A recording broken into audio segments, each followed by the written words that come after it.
un petit échange peut-être d'abord avant de passer la parole à la fin. Prête celui-là? Voilà, je pense que là ça marche. Ouais, je vous remercie pour cette présentation et je sais que l'écologie est liée au vivant, n'est-ce pas, et une des données du vivant, c'est le temps.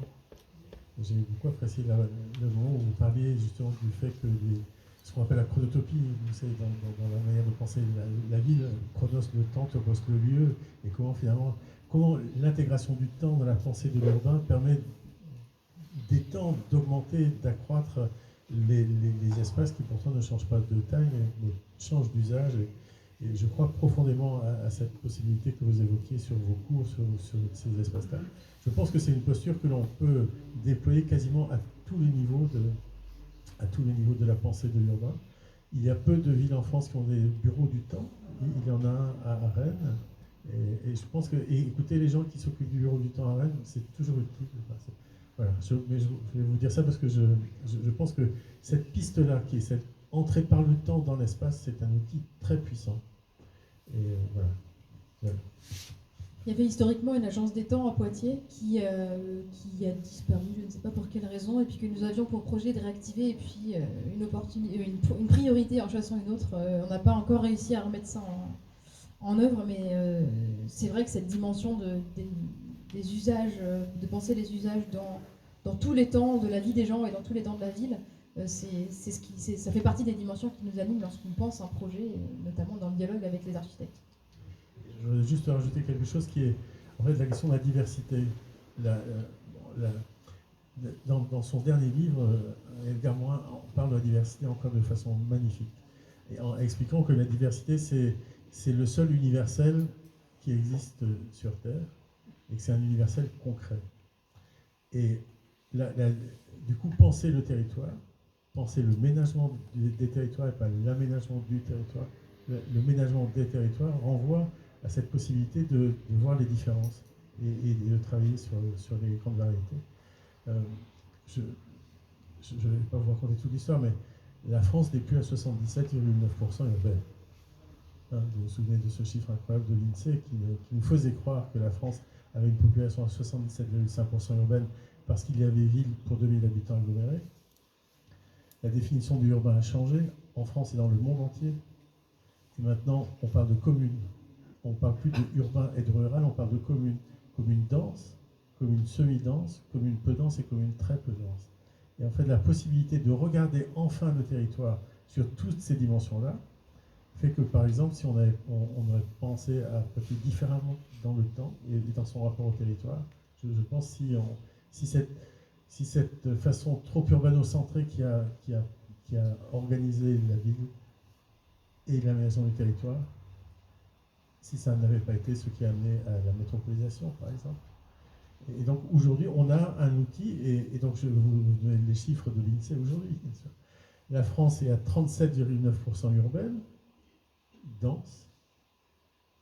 Elle est à 32,8% rurale, ce qui fait de la France un des pays les plus ruraux d'Europe, parce que la moyenne en Europe, c'est 28%. Et les 30% qui restent, c'est ce qui fait que le territoire existe. Et que l'on ne regardait pas alors qu'il existait là. Donc 33% est sur un territoire presque invisible, qui a été invisibilisé, mais qui ne l'est plus aujourd'hui. Et je pense que revendiquer je vous dis ça pour peu du temps, parce que les temps sont divers aussi. Tout ça est un peu dans le même temps, vous me direz, mais revendiquer la possibilité de reconnaître toutes les différences dans l'action sur le territoire, c'est un outil qui lui aussi est très utile, y compris dans la rencontre avec les populations. Enfin, excusez-moi pour ça, mais il serait temps qu'on arrête de penser que le monde est urbain. L'ONU disait 54% de la population mondiale est urbaine, aujourd'hui ils disent 48%. Donc en fait, le nouveau portrait des mondes est celui-là. Le nouveau portrait officiel des mondes est celui-là. Et d'une certaine façon, quand on sortira de cette salle, on ne va pas sortir dans un monde dont la population est majoritairement urbaine. Dans un monde dont la population n'est pas majoritairement urbaine. C'est une façon de de se sortir de l'aménagement du territoire et de ménager les territoires. Voilà. C'est une espèce de petit motto. Je vais le dire. Est-ce qu'il y a des questions ou des remarques dans la salle? Je peux vous passer le micro.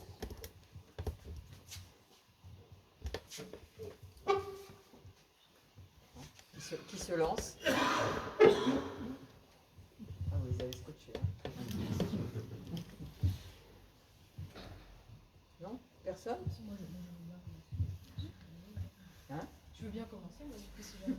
Ah, bah oui, parce qu'il n'y a pas eu de retour. Ouais, du coup, j'aurais volontiers une question, parce que vous avez parmi les exemples que vous présentez, il y a des projets qui datent, enfin, dans le sens sur lesquels vous avez maintenant un petit peu de recul. Est-ce que ce sont des projets, enfin, vous n'allez pas me répondre le contraire, ceci dit, mais je me questionne sur comment ça vit dans le temps, en fait, des projets avec une telle approche, et notamment, enfin, est-ce qu'il y a des éléments sur lesquels vous avez évolué, par exemple, entre ce que vous pouviez proposer dans les premiers projets que vous avez présentés aujourd'hui? Aussi, la climatisation, maintenant, vous osez ne plus en mettre, si j'ai bien entendu, mais... J'en ai pas mis beaucoup, vous savez. Non, mais je plaisante, hein, mais c'est parce que vous l'avez mentionné, mais est-ce que, voilà, 20 ans après... En fait, je n'utilise la climatisation que pour les espaces muséaux où on a des objets qu'il faut vraiment protéger. Mais quand je l'ai fait, le musée archéologique du château... Non, c'était la VMC, pardon, vous avez ouais, dit, c'est pas la clim. Mais oui, évidemment, je pense qu'il a fallu que j'atteigne une certaine certitude par rapport à mes travaux pour oser dire à un maître d'ouvrage, on ne met plus du tout de système de ventilation. Mais je pouvais le faire parce que j'ai des partenaires magiques. Vous imaginez bien, je ne fais pas ça tout seul. Moi, je suis architecte. Et j'ai besoin de grands ingénieurs. Je travaille avec des grands ingénieurs. Alain Bornarel, que vous avez vu là, c'est un ami avec qui je travaille depuis 1998. En permanence, on a des projets sur la table qui mélangent nos collaborateurs. Et chaque année, on a une journée entière de partage de solutions. En tout cas, sur comment ça vieillit. Je reste très attaché à mes projets. Je ne les quitte jamais, en fait. Chaque fois que je peux y revenir, j'y reviens pour voir ce qui a vraiment marché, ce qui a moins bien marché. Et puis on accompagne l'usage. Comme on fait des propositions qui sont aussi un peu différentes, et on n'abandonne pas les gens comme ça. Et Val de Reuil, vous verrez, donc on a commencé Val de Reuil en 2008, on a livré on a tout fini en 2024 avec le hameau de Maison Félix. Et on a fait venir un sociologue qui était là à l'origine du projet, avec la maîtrise d'ouvrage. On l'a fait revenir sur place, là, maintenant. Et en fait, c'est que du logement social. Donc les gens qui sont là, ils viennent pas dans un quartier écolo, quoi. Ils veulent du logement. Et donc la question qui a été posée par ce sociologue, c'était, et l'écologie dans votre vie, qu'est-ce que ça a changé, quoi? Le résultat, c'est que, enfin, c'est ma conviction, il faut donner l'écologie, peu importe ce que les gens vont en faire, mais il faut leur donner la solution. Et en général, ils l'utilisent très bien. Ils l'utilisent très bien parce que ça change leur vie, quoi qu'il arrive. Ceux qui n'ont plus à payer à la fin du mois une facture d'électricité ou de chauffage qui est un deuxième loyer, je dois vous dire que quand vous êtes au pharmacien, ça change leur vie, quoi. Donc, ils vivent mieux parce qu'ils gaspillent moins d'argent dans l'énergie. 2, ils vivent mieux parce qu'ils n'entendent pas leurs voisins. Non, mais parce que la qualité environnementale, c'est ça aussi. C'est pas juste l'énergie qui est en moins. 3, le fait qu'il y ait du paysage partout. Et ils me disent, on a l'impression d'habiter dans la nature. On sait bien que c'est du paysage, mais cette relation-là à l'extérieur et le paysage, ça change vraiment tout dans l'histoire. Que les voitures soient mises sur le côté, ça change aussi complètement leur histoire.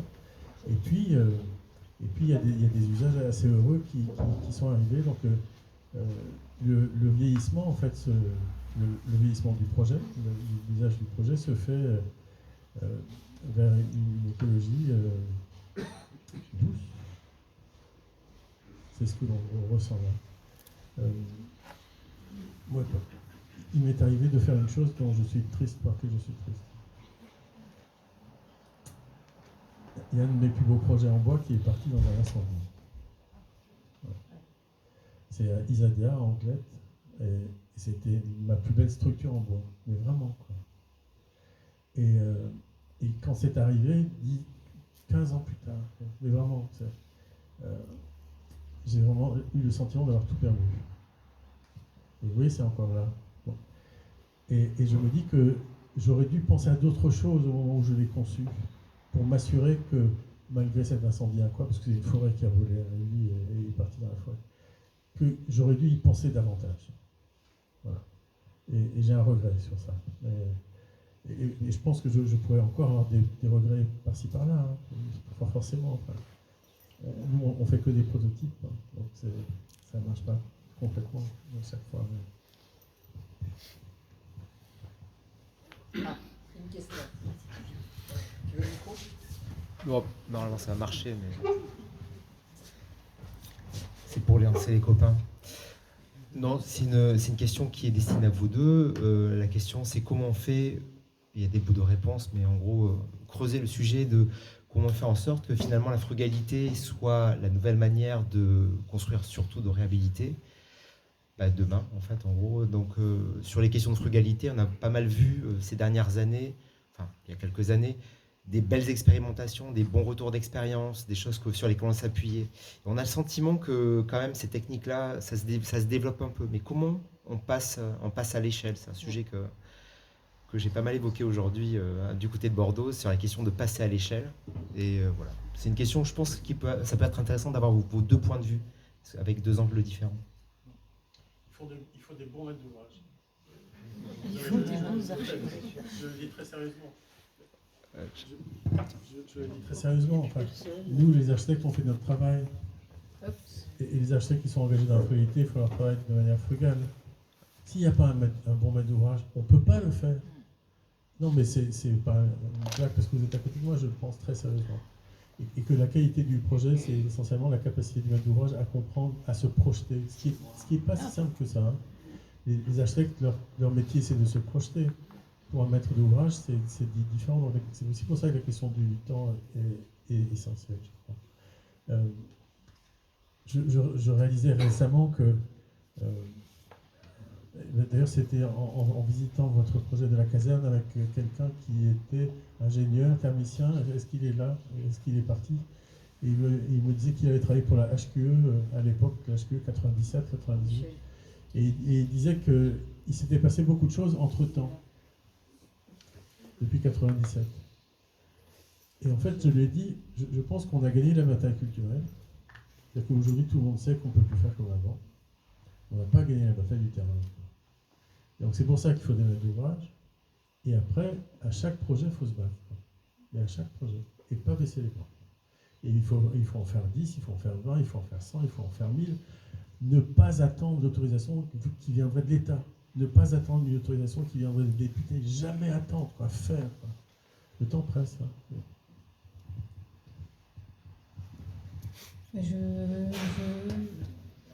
Une réponse avant tout économique. Enfin, je ne sais pas comment... Nous, en tout cas, à Poitiers, sur la question des matériaux biosourcés en particulier, on en fait la norme de toutes nos opérations publiques d'une manière ou d'une autre. Et à partir du moment où ça devient la norme, on a quand même, je mentionnais tout à l'heure, le levier de la commande publique. De fait, on a un impact réel sur le territoire. Et donc, pour donner un exemple à nouveau de la filière chanvre, enfin, pardon, c'est un peu mon dada, mais je pense que c'est un dada partagé. Donc, mais il y a au moins 3 opérations en cours pour lesquelles on mobilise du chanvre à Grand Poitiers et Poitiers. Et là, il y a un indicateur intéressant, c'est qu'il y a donc Moreau là-dessus, pour ceux qui connaissent, c'est une grosse entreprise du BTP local qui se met à avoir prototypé son propre béton chanvre pour faire de la construction neuve, puis des choses vraiment construites dans leurs ateliers, ensuite posées. Enfin, on n'est plus dans la petite opération, enfin, je dis ça sans mépris, mais on n'est plus dans l'orfèvrerie, on est dans le process industrialisé presque. Et donc, j'en vois le signe que par un territoire qui se mobilise pour faire de ces standards quelque chose d'invariant, en fait, eh bien, ça peut générer un cycle complètement vertueux qui mobilise y compris les acteurs les plus conventionnels. Donc, ce qui se passe ici me rend plutôt optimiste à cet égard, mais c'est vrai. C'est vrai aussi que le contexte dans lequel on est quand même particulièrement difficile et qu'il faut avoir les ambitions bien accrochées au cœur pour faire en sorte que les dimensions environnementales de nos projets ne soient pas les variables d'ajustement. Et je le dis avec d'autant plus d'humilité que parfois ça peut être le cas, y compris pour nous. Rarement sur le biosourcé, mais par exemple sur la production d'énergie renouvelable, ça nous arrive de ne pas le faire ou de laisser la possibilité de le faire pour un acteur tiers, mais pas de le faire nous-mêmes en régie tel qu'on aimerait le faire. Donc, il y a un contexte qui est objectivement compliqué pour les maîtres d'ouvrage publics qui fait que il faut effectivement que les architectes nous encouragent aussi à ne pas baisser les bras sur ces dimensions environnementales dans le contexte difficile qu'on connaît. Sur la question d'ODI, je vais en profiter pour faire la réclame de BD, du bâtiment durable. Je pense que les démarches bâtiment durable, c'est Aquitaine ou Nouvelle-Aquitaine ? Nouvelle-Aquitaine. C'est BDNA. BDNA. Ça. Les démarches BDNA, ça sert à ça aussi, je trouve, à mettre ensemble tout le monde et à faire en sorte qu'il y ait un mouvement, une énergie qui s'opère autour des décisions pour aller jusqu'au bout de l'histoire. Et je trouve que BDNA, ça marche beaucoup mieux avec les maîtres d'ouvrage publics. Les maîtres d'ouvrage privés, c'est très difficile de leur montrer l'intérêt de la chose. Et après, il faut faire très attention parce que moi, j'ai dans un projet que j'ai réalisé près de Toulouse, à Cornebarieux, j'ai posé il y a plus d'une dizaine d'années 33 000 BTC. En fait, ça a lancé la production industrielle de la BTC en France. Et la boîte qui a monté ça, elle vient d'être rachetée par un gros fabricant. Ouais. C'est un signe que ça va moins bien marcher.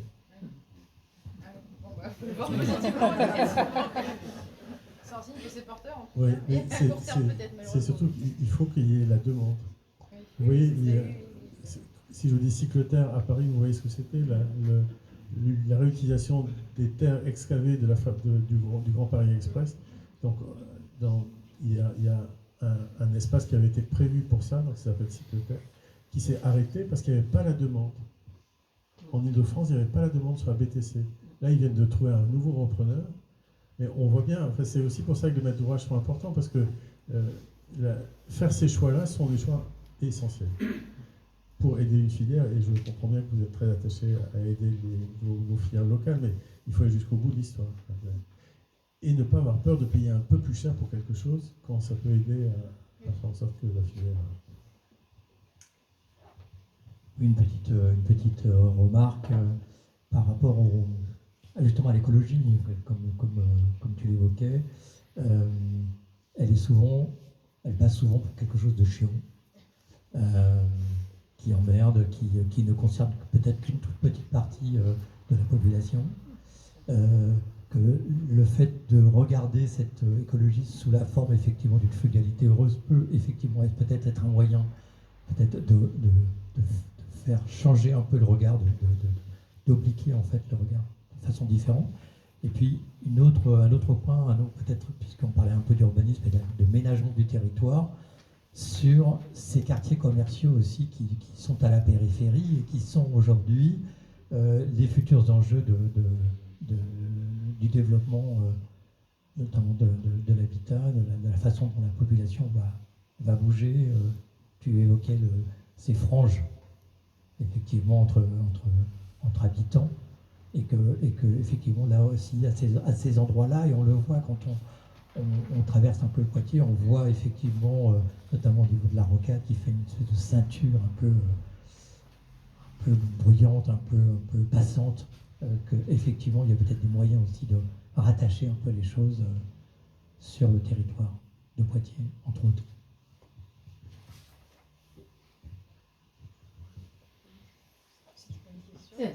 Mais c'est vrai que ça fait partie de... Je me demande comment feront les architectes pour penser autrement les zones commerciales, parce que tout à l'heure j'ai parlé des paysages à préserver, etc. Je sais que c'est pas une... Enfin, je crois savoir que c'est pas une expression que vous appréciez, parce que les paysages sont évolutifs, etc. Mais j'ai du mal à voir comment est-ce qu'on pourra trouver beau un jour une zone industrielle en entrée de ville ou une zone commerciale, enfin beau ou en tout cas intéressant. Mais je suis complètement... C'est possible, mais j'allais dire que je suis prête à me laisser surprendre. Mais effectivement, le défi me semble là... Quand on voit la façon dont on les transforme... non, mais c'est pour ça que je trouve ça passionnant, mais un défi de taille pour vous. En fait, je pense qu'on va changer de valeur, on va être activé par d'autres valeurs, et qui sont des valeurs liées à notre situation là maintenant. J'enseigne chaque année sur l'île de la Réunion, un workshop depuis quelques années, j'ai fait travailler sur une école refuge. Et avec ce qui s'est passé à Mayotte et à La Réunion, j'ai fait travailler sur un quartier refuge.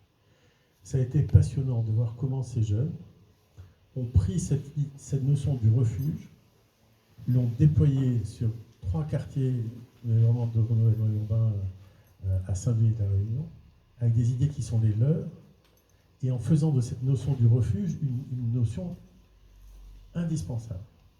Et je pense vraiment que compte tenu de ce qui va nous arriver sur le coin de la figure, là, penser les espaces publics, penser l'aménagement des quartiers à partir de cette idée du refuge, ce qui n'est jamais que l'abri, tel que finalement on nous demande enfin, dans le sens qu'on nous demande de faire pour notre travail. Je pense que ça peut changer notre manière de penser l'urbain, abriter les gens, vraiment. Et bref, voilà. Moi, j'ai passé un moment magnifique avec 100 étudiants de première année, deuxième année et master, et qui ont déployé tout ça. Le refuge, on aurait pu penser que c'est simplement le refuge pour les réfugiés climatiques. Et non, pour eux, le refuge, c'était tout le monde, quoi. Tous ceux qui ont besoin d'être accompagnés, les femmes, les enfants, les personnes âgées, les gens qui sont dans la rue, enfin, tous ceux qui sont dans des situations délicates. Et ils ont repensé la ville à partir de cette capacité d'accueillir tout le monde. Et ça a donné de l'épaisseur à cette histoire urbaine, quoi. L'espace public est devenu sacrément incarné, quoi, sacrément. Donc, voilà, je pense que c'est très utile de penser le refuge. Vraiment.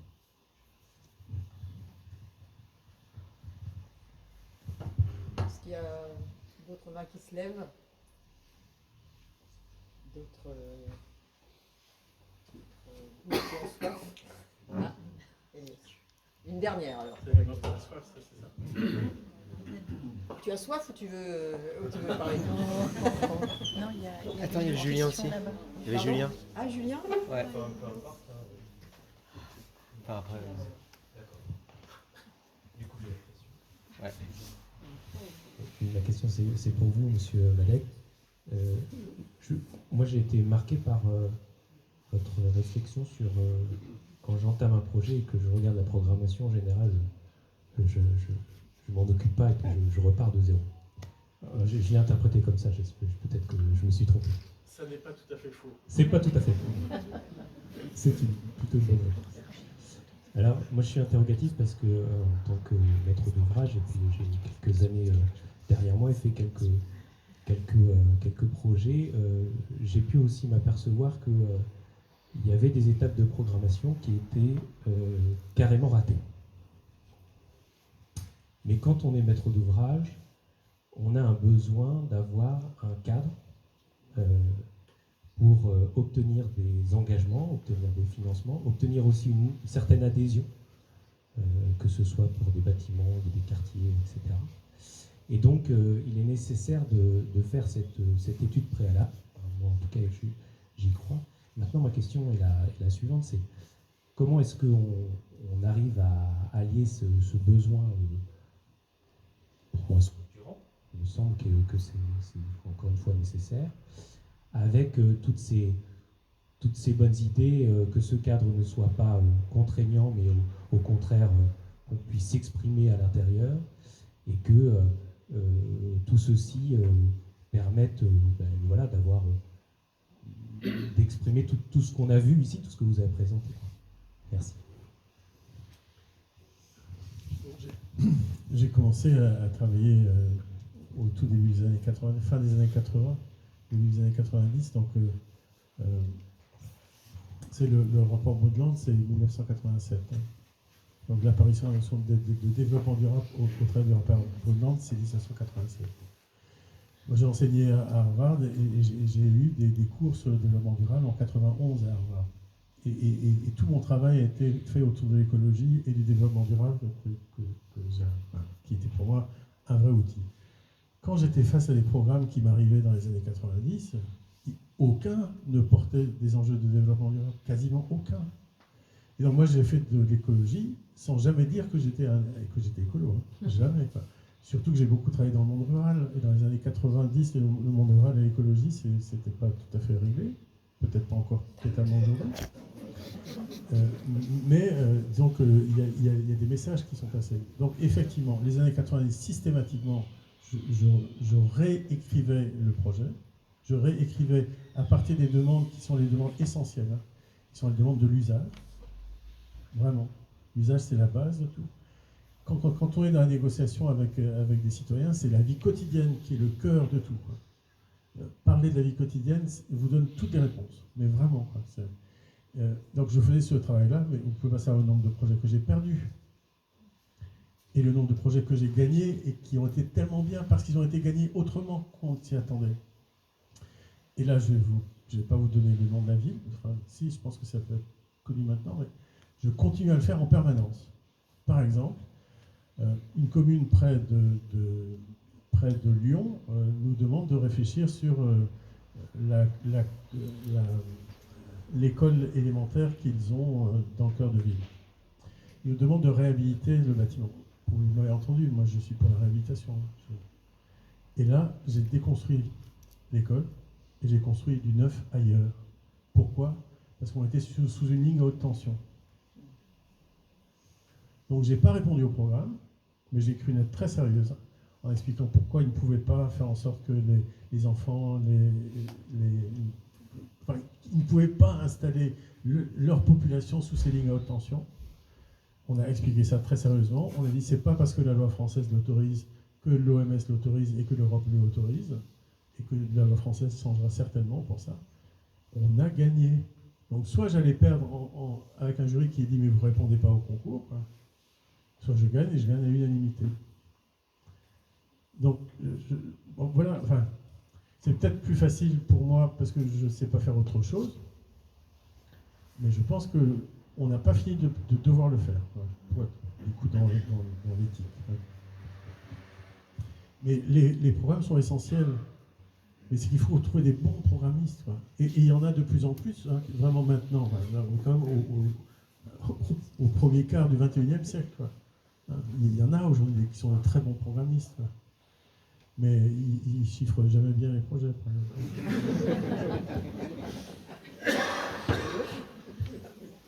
Une dernière question. Hein. Une remarque.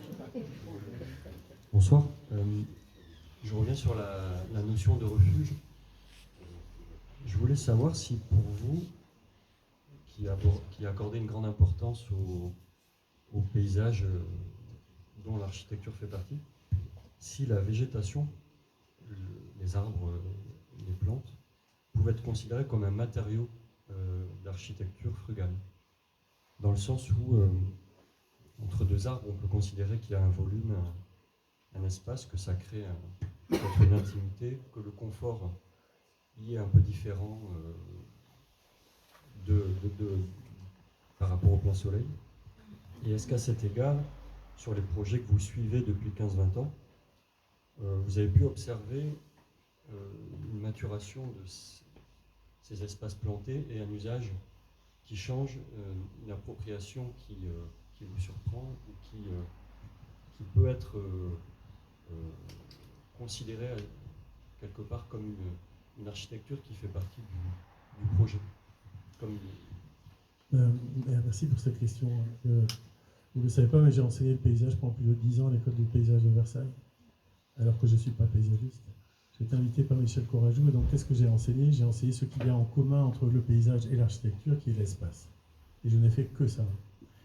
Mais de cette période à l'école à Versailles, j'avais déjà le goût pour le vivant, évidemment, mais j'ai appris par cette rencontre avec des amis paysagistes, et je travaille toujours avec des paysagistes. Alors, le magnifique travail qui a été fait à Val-de-Reuil, c'est Denis Comont, Arcantère.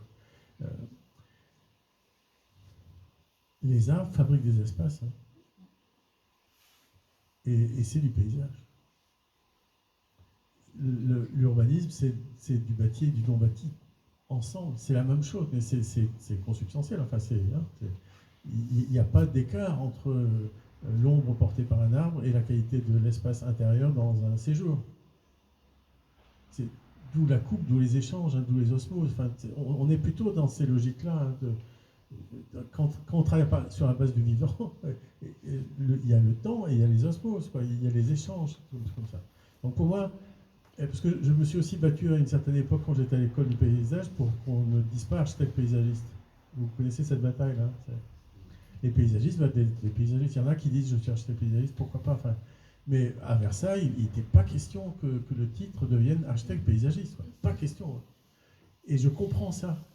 Je comprends qu'il est absolument nécessaire de revendiquer la spécificité du paysage. Donc le paysage, c'est du paysage. L'architecture, c'est de l'architecture. C'est la somme des deux qui fait que l'établissement humain est agréable à vivre. Enfin, pas que ça, mais grandement le rapprochement des deux. Quoi. Merci. Bon, je considère que c'est terminé. Donc, ne vous échappez pas. On va fermer le rideau, on va vous tenir enfermé. Non, au contraire, on va vous demander de vous déplacer vers l'expo, comme ça vous pourrez regarder, pendant qu'on installe des tables et qu'on vous propose quelque chose à boire et à manger.